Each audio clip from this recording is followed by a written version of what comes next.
I'm Ed Parco, one of the hosts of, and this is Amy T. Meyer, the other host of.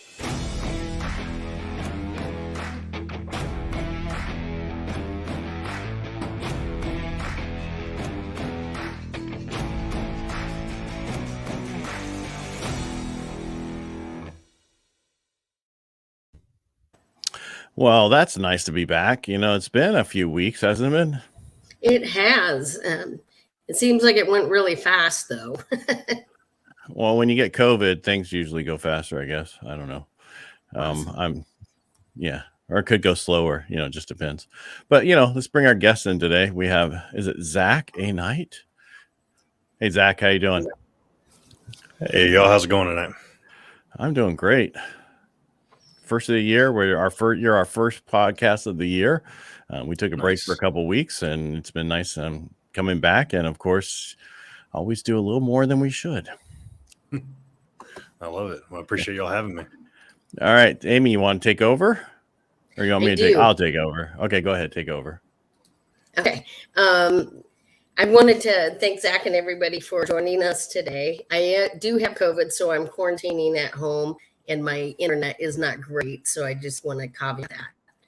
But Zach, we always start off our guests and ask them why they picked the service that they did. And for those of you who don't know, Zach is an Army veteran. So why did you pick the Army? I mean, it's really the only right answer, isn't it?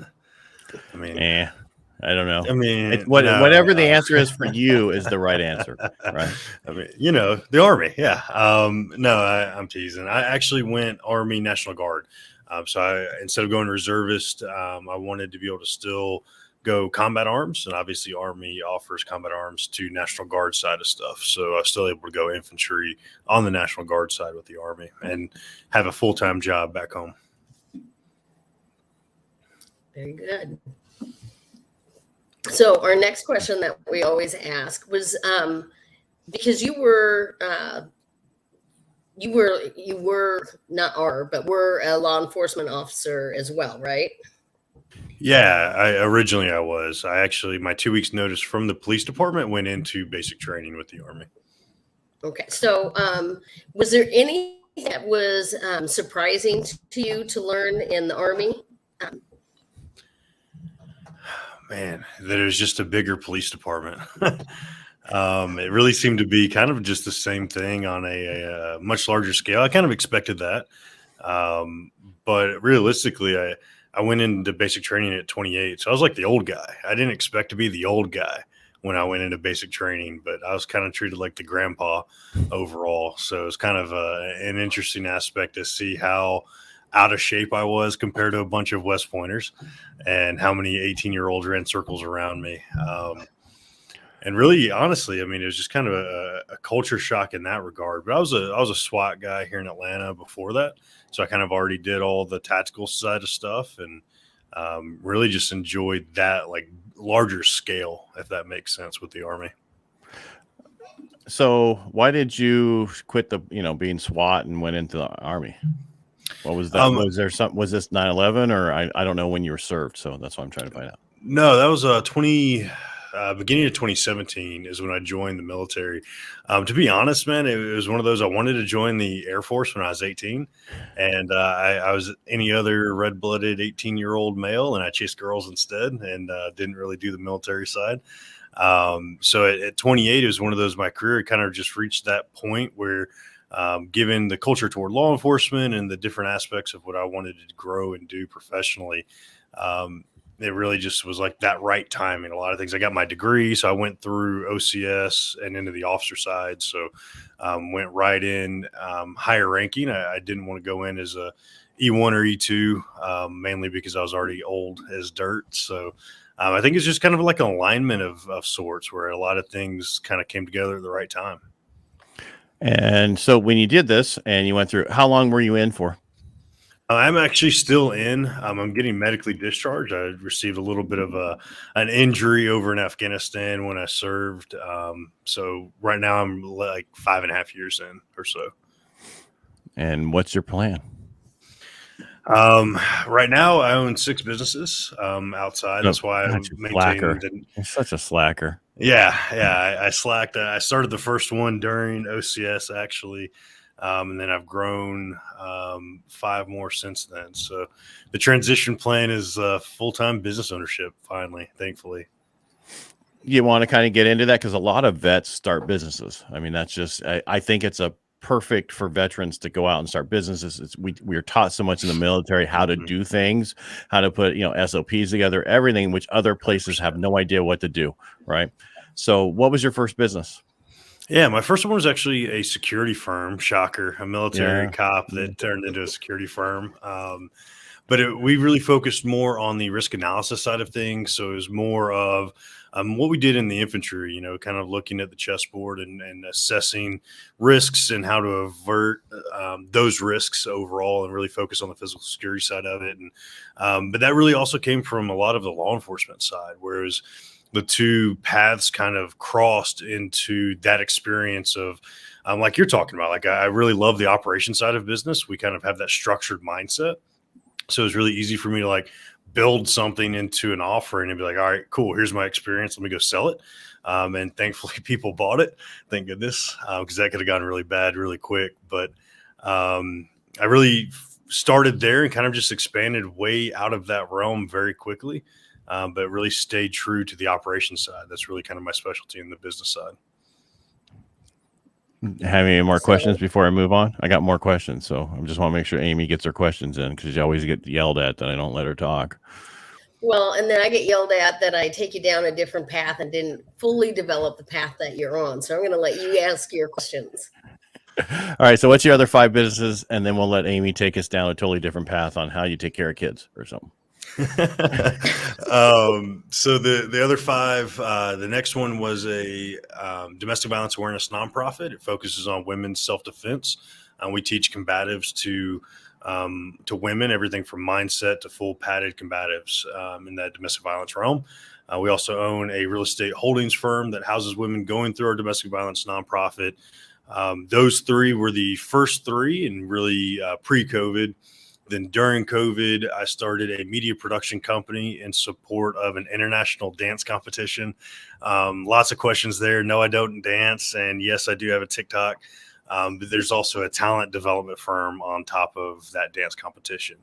And those 3 were all during COVID and are really the heavy hitters at the moment. Wow. That's I'm still stuck exciting. on that dance thing, the media, how that. So you want to explain that?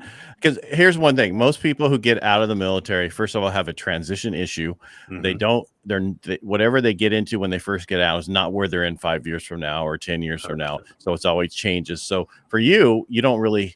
You've already transitioned. You're just a matter of like, get me out of here so I can finish what I Right. want to do.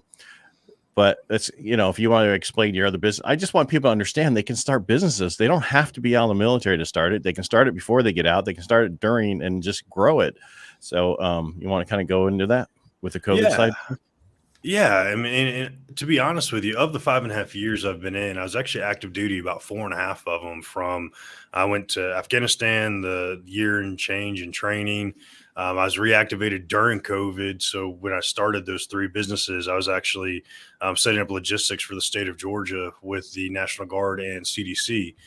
So for that year, then I went through Captain's Career Course, so it was down at Fort Benning. So I was active duty starting most of these. And honestly, what a lot of it ended up being was not, I mean, I don't know anything about dance. I don't know anything about entertainment. That's not my lane by any means, but I do know operations, like I mentioned earlier. And I went back, I did a lot of my MBA when I was in Afghanistan, finished out my MBA about 1.5 years ago. And what I recognize is like, I'm really good at structuring things, SOPs, operations really as a whole.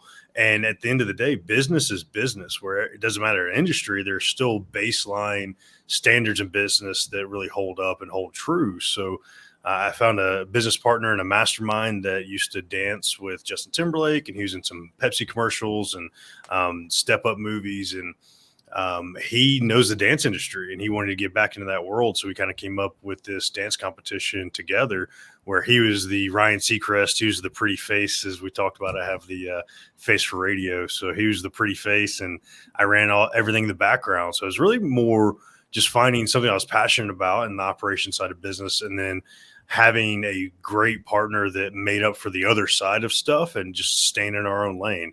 Very much like what we do in the military. Like you have your specialty, you stick with it. Right. And I think a lot of people are afraid of having a business partner, right? If you have the right partner, that is amazing. I had the guy that Rob Angel, I did him on one of my other podcasts, and I was talking to him, and the whole podcast was about how he picked his partners, right? It was not about his game and all that. It was how did you pick those partners? Because it's important. Those are huge because that can affect your business. And so that was the whole podcast. You came across this mastermind. It's not the one we were at. It was a different one, I assume. Yeah. It was a 6-month mastermind. That's actually how I met Steve in the first place, was through that other mastermind. Very interesting. But it was good. I mean, and I agree. It's like a marriage, man. Like, honestly, and I can't really talk much on marriages. I'm too down at this point. Tried and true military style of getting divorced, but SOP. Man, you gotta make a list of what you want. Hey, I've been through 2, and I finally found my 3rd. And I'm gonna tell you how I did it. The same way you're doing your businesses. You write exactly what you want, and that's what you go for. Only. Yeah. At this point, I want to be single. I wrote single, focus on business on my SOPs, and that's really where I'm.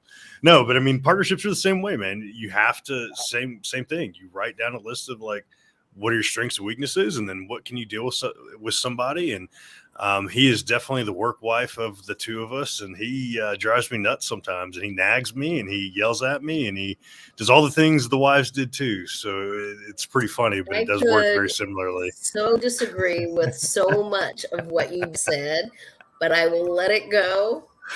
Which part? You know the other person nags, or the fact that the wife thing? Which part of that? Wife thing. Because you could say your partner nags, I suppose, and That's it fair. could be from any one of you. Right. But yeah, anyhow. Well, it still goes back to making sure what you're getting into is what you want to get into. Make that list. Make sure they're on that list. And I tell you the story all the time because the only thing my wife wasn't on my list was 5'9". She's 5'4". I dealt with that, right? She was everything else I wanted for professional, totally different industry, had a degree, all those kind of things that always popped up on my side. The only thing I wasn't on, and I didn't know at the time when we started dating that she had a list also. The only thing I wasn't on that list was a fireman because she thought she wanted me gone every other night. So when you finally find that soulmate, you realize you spend all your time together. So I know you're not looking. That is the time you make your list, is when you're not looking. All right. Because then you never date anything until it comes along. It could take 6 months to a year before it comes along. Yep. You just don't date all those other people in between. So I'll get off my little soapbox about dating. Amy, it's all you now. All right. So let's talk about your volunteerism. When we talked at the event that we met, we both volunteer for Travis Manion. So are you currently still volunteer for them, or do you volunteer for other organizations as well? So I'm actually attached to an organization called VetLana, and we did a lot of work with the Travis Manion Foundation, but we're actually a chartered club, not quite a 501c3, where we don't accept funds of any sort. So we operate solely off of sponsorships. But it's a veteran nonprofit essentially here in Atlanta that we're kind of like the connecting point. So I'm the marketing chair for them, where Georgia has such a huge influx of veterans that kind of just stay put in Atlanta. And we're building different avenues to get resources as veterans transition. Like we talked about, it's tough for a lot of us out there as we start transitioning back into the real world. Yeah, we need stuff in place. Yeah. I was just going to add, Amy, we need stuff in place to help these veterans. Even though you had an easy transition, and please don't take that wrong, and I didn't have a bad one. There's people who have horrible ones, and we need to make sure there's stuff in place for them. We find that more of the senior enlisted and officers don't have the issue. It's all the lower enlisted that have the issues. Go ahead, Amy. Definitely. So that's actually all I was going to say, is that the junior enlisted are the ones that we're not finding quite as much sustenance for their next steps. but also trying to determine if also mindset from where they are, like trying to communicate and pierce the veil of understanding with somebody who's 22, 23 can be really challenging when that's just tends to be a group that feels they already know everything and isn't listening to even the things that they have in front of them. So, Yeah, and I had several. I had about a dozen. I was a platoon leader when I went to Afghanistan. I had about a dozen 18 to 20-year-olds that served with me. And, I noticed that, yes, they definitely felt like they had that I know what I'm doing mentality. But coming back, they also, I noticed they didn't know what questions to ask. Like, there were kids, and I'll call them kids because they're, I was essentially as the platoon leader, I was like the group mom, where like I was worried about everybody getting a job coming back, and a lot of them just didn't even know what questions to ask. Like, what should they be doing? What certifications do they need? How do they go get a job? They just weren't even asking the questions. They just kind of thought like, all right, I'm in the military, now I'm out of the military.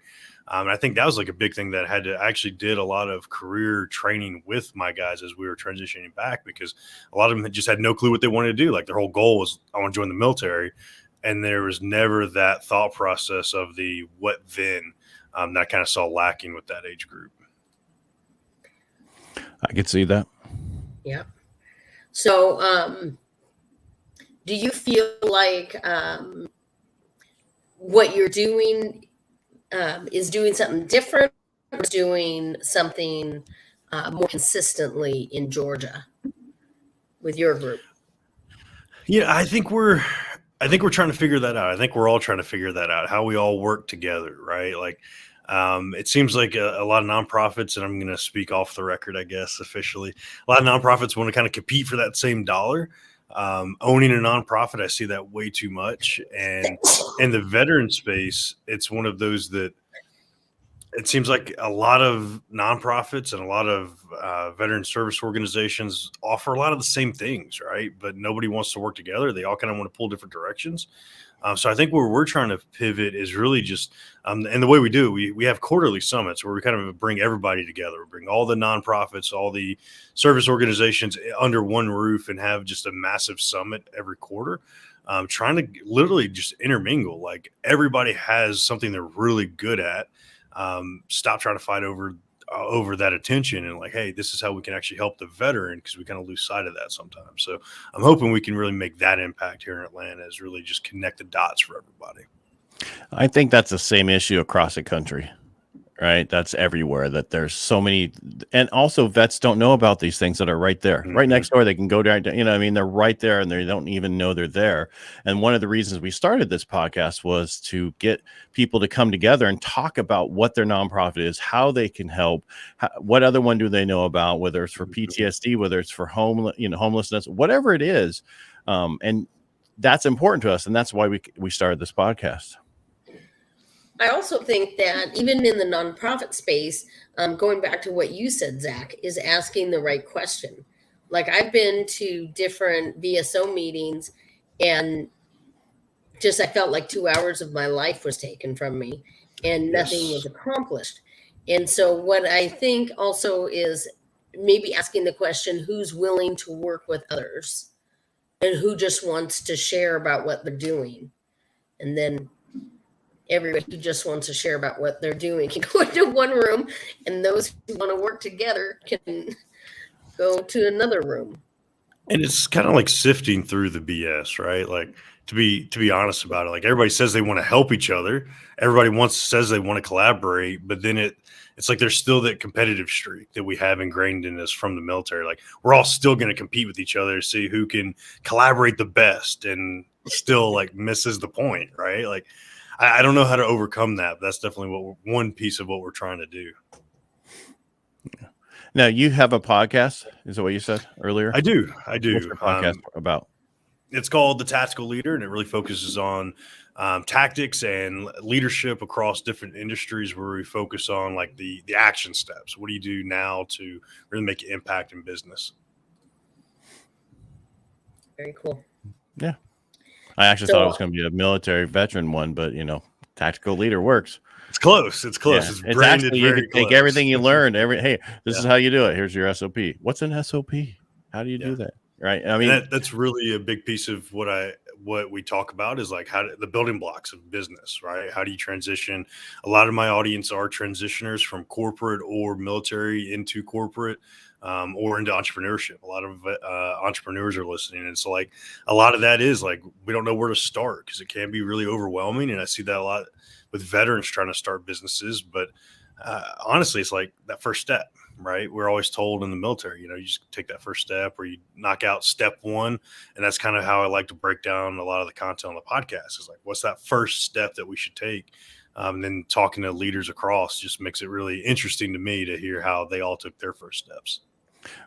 I just want to add one thing. One of the reasons I started my other podcast, which is Inner Edison, our greatest accomplishments come from our greatest defeats, was because Steve was like, Ed, you hate making mistakes.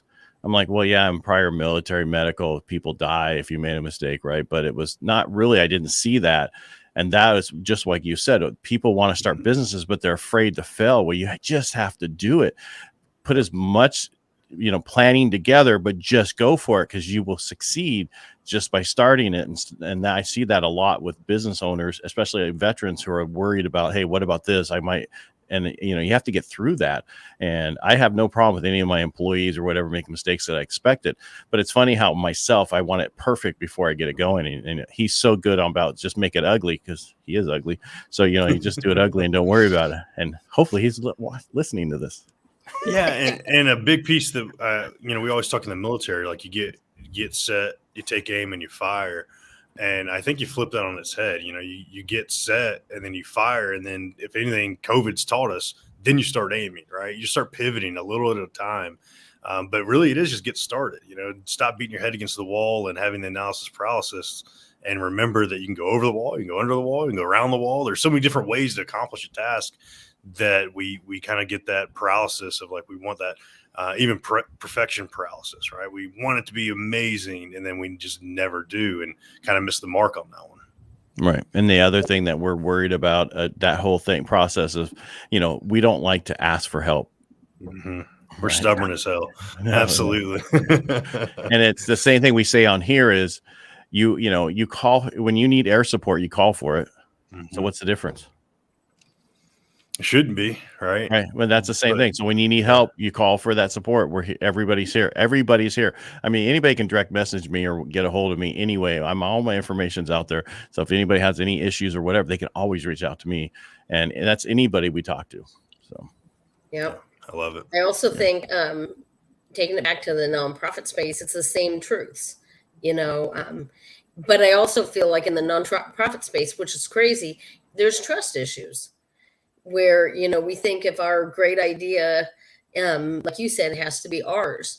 But if it doesn't, I think Ronald Reagan said, if you don't, it's amazing what you can accomplish if you don't care who gets credit. And so if our number one passion is to aid against, veteran homelessness or domestic violence or suicide reduction, different things like that, then so what if another nonprofit gets the credit for it? If our goal is actually the impact, right. I don't care. Yeah, but they're, like you said, they're all fighting for the same dollars. The other issue is it's run as a nonprofit, not for profit, right? You need to run these things as a for-profit company, but just not that's the issue. I can see it where my wife works. One side's for profit, one side's a nonprofit, totally different look on everything, right? But the one on the profit side runs so much smoother and so much better. So they need to run nonprofits like they're for profit. Just don't give the profit away. I 100% agree with that. I've seen that a lot since we started ours, where a lot of nonprofits don't have that mindset of like business, right? And at the end of the day, the thing that's letting them operate is making money. You still have to make money as a not for profit or a nonprofit. It's just how you allocate it. And that's the only difference. But unfortunately, that you don't see that much at all. Well, and I think that ties it back to the partnerships. So if you're a passion person, getting a logistics person as your partner in order to actually make it go, farther in, exponentially, because you realize you need both sides of the coin. I agree. Yes. But I think there needs to be relook of how these nonprofits work and how we work together, just like you guys were talking about, but look at it totally differently than the way they've been doing it. And I think I see all the time with different nonprofits I deal with. It's like, okay, you're a nonprofit, but doesn't mean we can't do this better in other ways, right? But you have to be careful, because sometimes nonprofits bring in all this money, they pay for something to get more money in, and people are like, you're wasting money. You know what I mean? You can never do it right. So.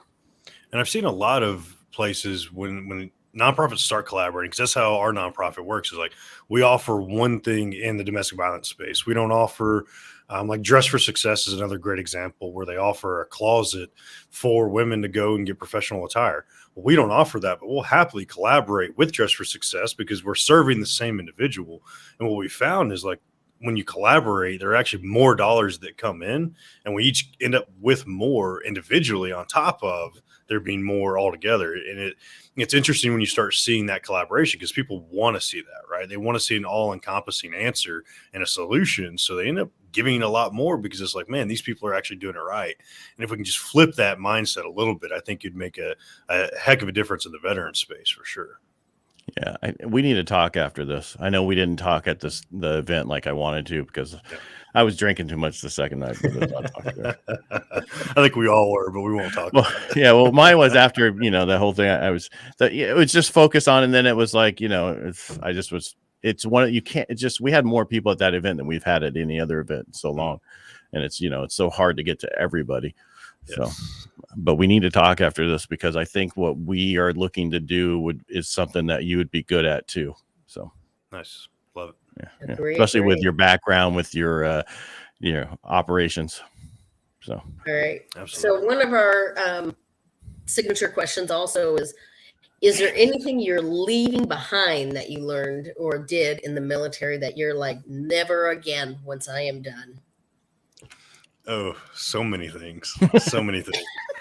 I'm working a thesis. I'm actually going back, trying to get in my in a doctorate program now, and I'm working on a thesis about leadership in the military, and how I think there's actually a pretty heavy failure, where people see the military as like training grounds for great leaders, and to a capacity it really is. But I think the biggest blind spot there is that the military teaches like the science of leadership. Like, here's your doctrine, here's what a leader looks like. If you fit in this little box, you'll be a good leader. And that's usually a high PT score. You run really fast, you do all these other things, and then you forget about like the art of leading soldiers. So I think a big piece that I'm taking away, and I guess I'm bringing it with me, but I'm making sure in a lot of what I'm doing that it's not brought forward, is like, let's not forget that there's an art to leading people, because there's the human aspect that science and doctrine and all these parameters just won't fit, because it's not a cookie cutter model. So if there's anything I'm leaving behind, it's really recognizing like the human individualisticness of everything changes, right? So we have to maintain, like, there are people behind everything we do. And that goes from the janitor and how you're treating that janitor all the way up into the CEO. And when you translate that into business, it really makes a difference, where it's like everybody has a higher level of value. And there is an art form of leading those people differently, because you have the empathy that the military doesn't necessarily teach very well. It doesn't? What? Are you kidding me? Do push-ups, Ed. Do push-ups. That's all. It's so much more. It's so much better today than it used to be. Actually, I think it's worse today, but let's not go there. It's the people in it and how it's done, and how people. It's the military. Before. I'm not saying the pre-military of before I got in was better, because that one's the one where they actually hit you. But the softer, kinder, gentler is good to a certain point, but you have to be careful when you're in a firefight. It doesn't work real well. Yeah. And, I was a guard guy, but like I deployed with Green Berets. I've seen like the top of the Army. I worked with 3 different teams. I was in Afghanistan, and we ran operations every 4 days. And I don't care who it was, if it was NATO or if it was the Georgia Guard guys, like the mindset is pretty poor when it comes to like the military is the military and we're the best at it. There's almost like an air of too much arrogance behind like we're the military and we're the best, right? And we forgot like there's so much more to it than that. But there's that institutional inbreeding, like, all right, well, we're the best because we say we are. And in reality, like there's a lot that I think could be learned on that leadership aspect that is forgotten because they kind of turn a blind eye to the civilian side of what value could be brought. Well, I just think while you're in, they just don't care about the civilian side. They only care that you're in and what you're doing, what you're there for them, that what you're in for. And then they don't help you get out. And we talked about that. Right. That's not their job. That's whatever. But we're here. We want to be here to help people when they're transitioning in any way we can. And Zach, thanks for coming on today. Really appreciate it. Absolutely, man. Yeah. I love it. Good conversation. Thank y'all for having me. Yeah. I mean, you have a good voice there. You should replace Amy. Bye, Amy. He's always trying to replace me. No, I'm not. I'm trying to get you out there more. That's all I'm trying to do. So you're getting better. You would think that your COVID would have got you that, hi, this is Amy, you know. It's complete opposite now. But, you know, what are you going to do? Yeah. All right. You know, Zach, anything you want to add before we go? Anything else? I think the big piece and the big takeaway for me and talking with y'all is like just get out there and take action, y'all, especially as veterans. That's what we're good at. So like just take action, do the thing that you're wanting to do, and we all know we're going to end up succeeding in the end. I totally agree. Anything you want to add, Amy? No, thank you. Thank you, Zach. And thank you, everybody who's watching us. And if you like what you're hearing or seeing, definitely follow. Yes. And thank you both for being here today.